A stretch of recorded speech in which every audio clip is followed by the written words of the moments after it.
तर finally blouse झाला होता दीक्षाचा सगळा बनवून. आता लटकन फक्त बाकी राहिले आहे लावायचे. तेच आमची तयारी चालली होती दीक्षाची आणि माझी लटकन लावायची.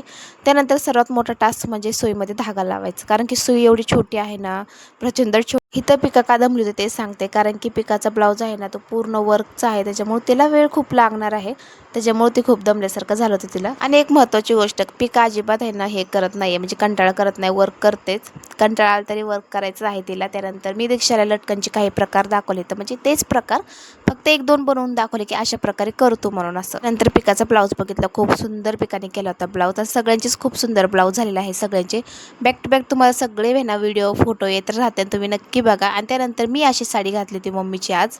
बरेच दिवस झालं मला साडी घालायची होती मम्मीची, चला म्हणलं आज ट्राय करू. त्यानंतर पार्सल आले, पार्सल घ्यायला गेले, कारण की 2-3 दिवस झालं म्हणजे पार्सल याने येतच नव्हते.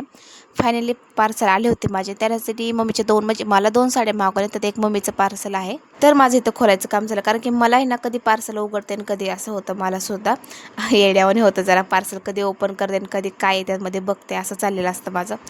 त्यासाठी मम्मीला एक पाऊच मागवला होता, कारण की मम्मी सामान व्यवस्थित ठेवत नाही, तिचं मेकअपचं सामान बरं का, अजिबात नाही ठेवत नाही. इकडे पळ तिकडे पळ अशी करते, त्यासाठी तिला मागवलं होतं मी पाऊच. आणि ही साडी माझ्यासाठी मागवली होती, कारण की बरेच दिवस झालं मला घ्यायची होती.